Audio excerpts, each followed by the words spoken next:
Greetings, everyone. It is my pleasure once again to come to you to present this screencast on behalf of Center for Organization Leadership and Development. My name is Dr. Justine Chinoperekweyi, and today I'm going to focus once again on giving feedback on our assignment, which forms part of our formative assessment on the course on professional development and communication skills module. And I'm holding with me a personal statement from one of our learners, which I'm going to be referring to in this particular feedback. And this assessment is a personal statement that is covering the learner's life history, his marital status, education and qualifications, occupation and duties, career plans and development, including the hobbies of this particular learner. And in giving this feedback, I'm going to make reference to the two of my personal books, which is The Exceptionality Without Relapse and Decision Making for Transformational Presence, as these books also forms part of the material that we use in our certification program on organization leadership and development. And the same copies will be shared to the learner in order to enhance understanding of the concepts that we are focusing on in this particular module. And we also have the book on corporate governance and banking, which we'll be using in a number of other modules to enhance our understanding of organization leadership and development. And to start with, I'm going to make reference to the document that we shared with our learners, which spoke about the importance of a personal code. And the personal code was our starting point in the professional development and communication skills module. And it is imperative that each and every one of us design this particular personal code or personal statement as a way to enhance our intellectual, professional, and career pursuits and ensure that we become effective in our organization development and organization leadership duties and responsibilities in that respect. And why we need students to develop this personal code is because of three fundamental elements, which is our background, our experiences, and our expertise. These kind of define who we are as individuals, and as such, they affect our professional, career, and intellectual development.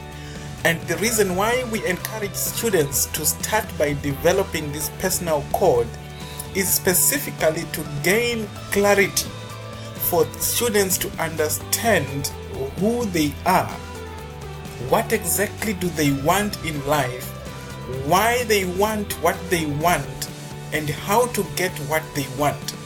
It also elaborates on the strengths, weaknesses, etc. with regards to this particular person. We list values, what you are born for, and how people should experience you. It is through the understanding of our background, our experiences, and our expertise that we become clearly aware of who we are. And as such, it assists us in our professional and communication skills development. So I refer back the learner to this particular document in terms of elaborating on the personal statement and see how the life history, the marital status, education levels, and occupation and duties impact on your professional development, and therefore determine what you need to do in order to develop yourself going forward and achieve what exactly you need to achieve in terms of your career plans and development opportunities that have been identified. So perhaps to start with, we need to understand what a personal code is. what is a personal code or that personal statement. And here's a quote that says a personal code of honor is something you yourself design and take up for the sake of improving yourself, your life, and the lives of those around you. So as indicated in our earlier discussions, this personal code will become an opus to be read and reread every other time to ensure your development. So it should give you clarity regarding who exactly you are as an individual. So we defined a personal code as involving documenting the unique and authentic self in order to gain personal clarity and avoid a distorted lifestyle where a lot of people are living a distorted, ordinary, shoddy and dull lifestyle because they do not have that understanding of who they truly are. So we need to clarify and understand who we are, and it's not something that we do once and forget about it. We have to do it as a lifelong process, and that lifelong process starts by you developing and redeveloping this personal code. So a personal code should be your calling card. Why? Because every identity has irrevocably distorted the mirror of your mind. That which I said, your background, your experiences, your expertise, they have kind of distorted the mirror of your mind as you are conditioned to think and act in a certain way.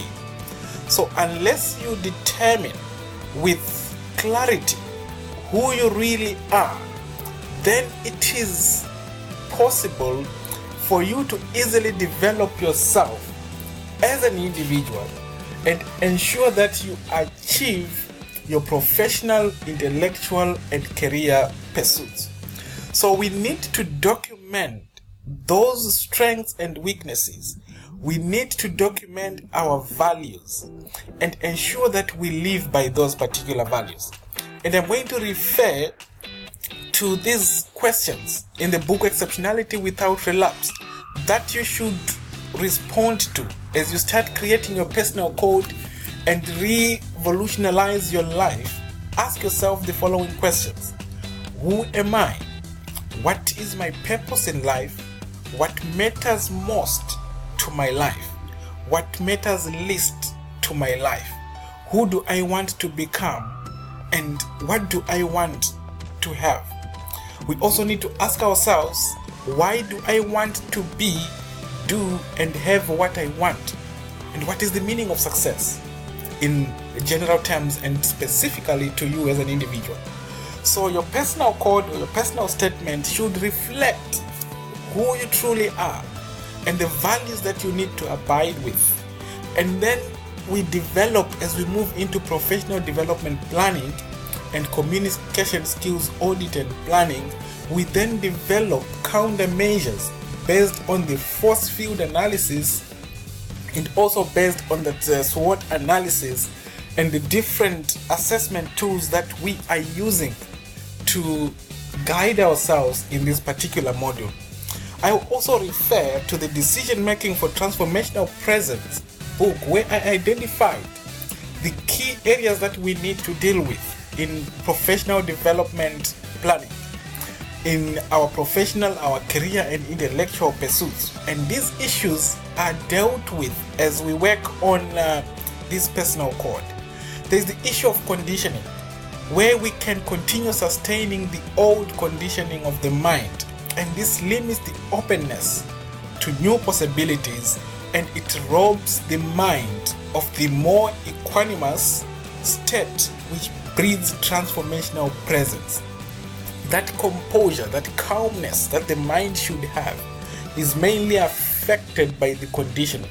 So the personal code should identify these issues and say, how then do we deal with them? And this should come in your force field analysis as you seek to enhance clarity about who you are. And remember, clarity means having unfettered perception of yourself, yesterday, today, and in the future. It encompasses understanding who you are, what you want in life, why you want what you want, how to get what you want, what your strengths and weaknesses are. So the personal code should identify these issues.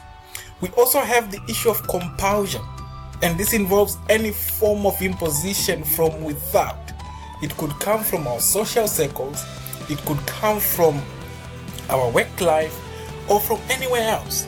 There is a tendency to be compelled, to be forced to do certain things, and such imposition is repugnant to your professional development. It is repugnant to you having transformational presence. And we need a personal code to help us as an opus in guiding us to deal with these particular issues. And we also have the issue of conformity, where we have a tendency, it's human nature, we need to conform, we need to be part of a group. But professional development, transformational presence, to be effective in terms of our communication, it is a matter of taking unpopular decisions in a world that is trying to make you something else. We have to conform to our work life. So coming back to the personal code of my learner here, where you're looking at the occupation and duties, there should be no compulsion, there should be no conformity, there should be no conditioning. And we also need to deal with the comfort zone. Having worked in this place from 2005 to date in the same organization, there's a tendency to be conditioned, there's a tendency to conform, there's a tendency to create comfort zones. And as such, we need to break those by having that unfettered perception about who you truly are. And the comfort zone is the greatest enemy of creativity. Moving beyond it necessitates intuition, which in turn configures new perspectives and conquers fear, says Dan Steven. We also need to deal with the culture, because the process of professional development and transformational presence requires you to have new eyes, and that you have to incorporate in your professional development plan and in your personal code. We also need to deal with the issue of our confidence levels, which can greatly be influenced by our background, by our expertise, by our experiences. Our confidence levels can be affected by culture. It can be negatively impacted by creating comfort zones, the conditioning, conforming to certain areas, and being compulsion, being forced to undertake certain activities. So we also need to identify issues of stimulus overflow, the availability of too much information and alternatives. And this can be an issue in regards to the occupational and the career plans that the learner has identified. So a personal code should clearly identify these issues and gain more clarity about who you are, what you seek, and understand the intention behind your seeking. It is also significant to understand that personal clarity entails having a clearer perspective about your life purpose and intentions. Personal clarity is the clear awareness of self, not through egoistic self-descriptions, but at core in terms of your life purpose, your passions, your preferences, values, and value as a unique, intelligent human being. I will close by saying the universe supports those who are clear about their life as meaningful coincidences, synchronicities start happening to them. Personal clarity drives professional development. Pursue clarity and things will shape themselves right without you doing anything about it. So rework on your professional development plan and personal code to incorporate issues about who you truly are and to answer the questions that I have highlighted before. I should say I appreciate the effort and the commitment to professional development as part of our program. Remember, the Center for Organization, Leadership and Development providing professional education.